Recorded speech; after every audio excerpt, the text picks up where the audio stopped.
All right, we are back with Colts franchise.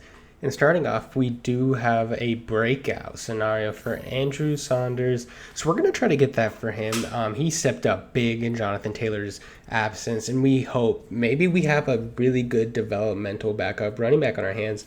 Kenny Moore, Darius Leonard, both winning players of the week. So that's always good to see. Our defense is really thriving and has helped carry us to this 10-0 record. In terms of weekly strategy, we are taking on Mac Jones, and I think short game is going to be his bread and butter.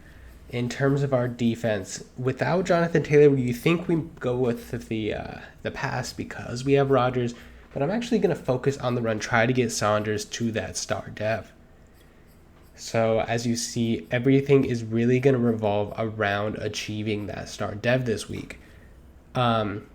I just think if we have a young backup running back, it could help free up some cap. We are very tight on cap, and let's just say that Nyheim Hines is making a lot of money. So hopefully that can free it up a little bit. So Bradley is going to be out for this game, which brings our running back numbers that are already thin even thinner. And I think we're going to have to sign a running back or possibly do a little bit of a position change. But before we do that, Greedy Williams is getting an upgrade, and he's played pretty well. He's been off and on really since we traded for him, but he's really picked it up, and I think he's playing very well. Sam Ellinger, he has been a good backup running back for us, and I've really enjoyed everything that he's done. A throw power there is good. Malcolm Wyndham, he has been amazing. He's just getting touchdown after touchdown. And then, of course, Braden Smith. Braden Smith is somebody, if we get strapped for cash eventually, could be someone who is not going to be on this team for much longer. Anyways, we have to address this running back position, especially with how few running backs we have healthy right now. I think that we're going to just have to make a quick position change. And I have a favorite player on the team. My favorite player by far is Duron Costin. Look at him down there. You know, it says he's super low, but in reality, he is such a good part of this offense, and he has stepped up in the presence of an injury before. You have to think, when J.P. Evans went down, Costin was the next man up, and he played well, and I think he will be the next man up here. Saunders still is the main guy for us. However, if something is to happen to Saunders, or we just want to give Saunders a break, Costin is going to come in and provide that relief. I still want, though, I want Nyheim Hines to still be that third down running back, because I think having that change of pace, Nyheim Hines is the best. Obviously, Costin there is our slot wide receiver, so he has the ability to be a good receiving back, but Nyheim Hines is our number one. So as we look now at our opponent, we have to keep in mind we are very thin, so we're going to have to control, but they have Mac Jones, Damian Harris, Tony Pollard, Alex Armora, Odell, Rossum, Aguilar, Hunter Henry, Jonnu Smith, Justin Herron, Michael Owenewu, David Andrews, Shaq Mason, Trent Brown, a very good O-line, Dwayne Smoot, Chase Winovich, Chris Barmore, Marquise Jackson. Not a great D-line. Now getting to their linebackers, kind of the same deal, but their corner group is good. Theo Dunlap is amazing, and Kyle Duggar is an athlete. J.K. Scott can pin us back, so let's get into this game. Mac Jones back to pass. He's surveying, and he finds Jonnu Smith. A gain of 7 there. Now 2nd and 3. Going to hand it off to Damian Harris, but Okereke does not let that happen.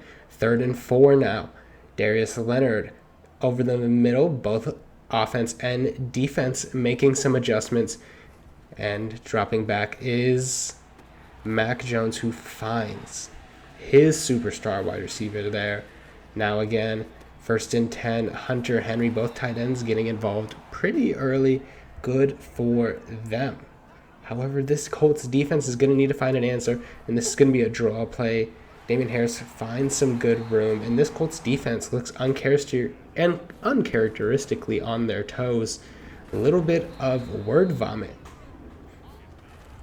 Now 2nd and 6, and there is the Colts defense. We know a good TFL. That's going to stall at the drive as they go for a field goal. Now a pass there, and a penalty on the play. It is an interception, but we have to see it's gonna be holding on the offense. So the Patriots take over very early in position to go up 10-0. Marshawn Lattimore diving a little early. Now 3rd and 4. A good little slant to Odell. A motion now. Mac Jones under and behind the center, and that's going to be a very minimal gain. 2nd and 9 now. Now Mac Jones is a little bit in trouble, and that is a sack by Duval.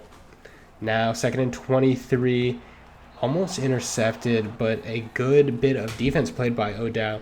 Now Saunders, again, looking to have a big game today. 1st and 10, now out to Saunders again. He's going to truck ahead, gets a minimal gain. 2nd and 8, handoff to Nyheim Hines. So really focusing on that running game after the interception. 2nd and 10, another handoff, minimal game there, and Saunders is down. This Colts running back room is getting decimated by injuries, and the converted wide receiver Costin was targeted on that one, was unable to catch it. A TFL here for the defense, and the defense has become even more important. And Odell, able to get a huge gain, finds the gap in the defense. Now a 3rd and 8 as we become nearing the end. That is almost a pick by Kenny Moore, and now Costin getting the handoff here. Another minimal gain, and that basically was the story of that drive. As we get to another Patriots drive, Pollard able to juke out. He seemingly fumbles. It's recovered by the Colts defense. A not very great return, but that's going to be overturned, and the Patriots have the ball again. Drop back to pass. Wide open was Nelson Aguilar. Greedy Williams trying to give chase, but Nelson Aguilar scores a touchdown. Another flag on the play, but it was going to be offsides by Kenny Moore. Now Costin has to do something. Jukes back inside, able to get probably his best run so far. Now leaking out of the backfield, it goes to Costin again, and he's able to get the 1st down on this 3rd down. Now handoff on 4th down to Nyheim Hines. 4 rushes, 28 yards for him. Leaking out of the backfield was Costin again, but no time, and Rodgers is sacked. 3rd and 13. A little bit of a slip there by Njoku, and he gets targeted anyways, and Njoku not able to catch it. So 3rd and 5, 13-3. Patriots in command of this one. A good catch there over the middle. Sheldrick Redwine with the hit. 1st and 10, wide open, and a whiff there by, I believe that was Darius Leonard. Now a big hit by Duval. Now play action there, and Njoku able to catch it. A little bit contested, but it was no issue for the star tight end.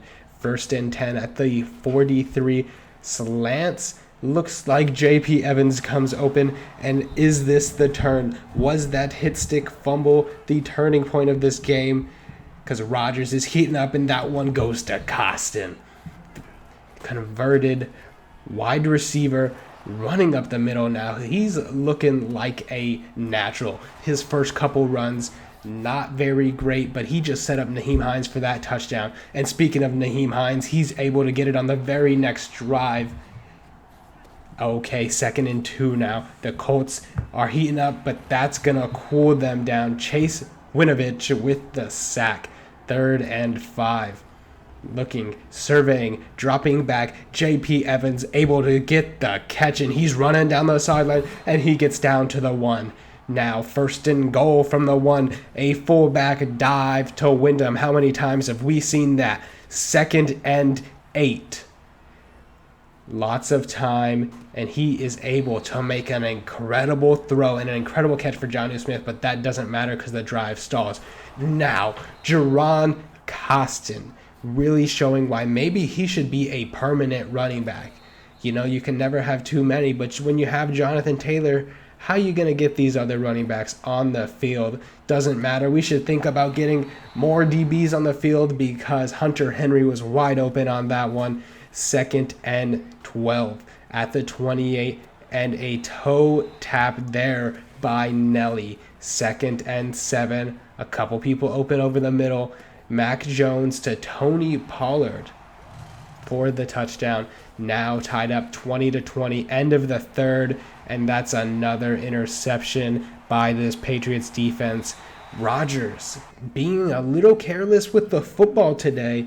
Now 1st and 10 from the 30.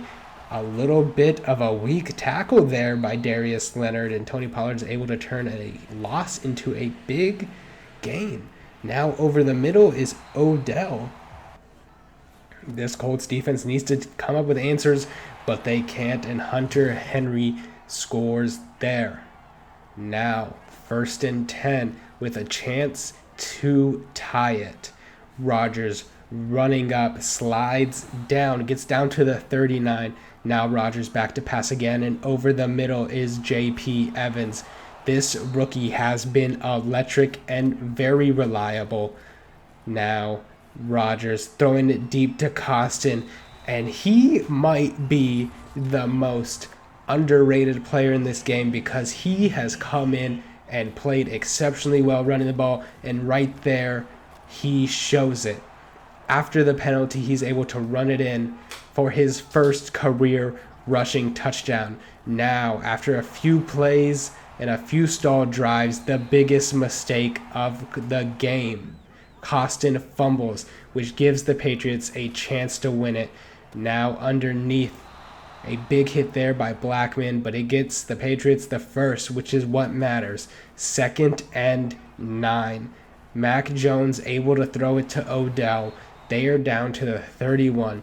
This is a big 3rd down to win, and the Patriots get it. Running down the clock, they're able to kick this field goal, and the Patriots take down the undefeated Colts. Looking at the stats from the game, Rodgers had 2 picks. Costin almost hit 99 yards, but he had that very costly fumble, which is all anyone's going to talk about. In terms of receiving, J.P. Evans played well, and Costin played well as well, but still, that fumble, TFLs, and tackles, you know, we really got carried by our linebackers, as we always do. In terms of sacks, Duval and Buckner, no picks. We did have the forced fumble and the recovery by Duval, but this was a painful loss. We didn't even have any upgrades. Of course, we know that Saunders did not hit his goal, but we have 2 new injuries.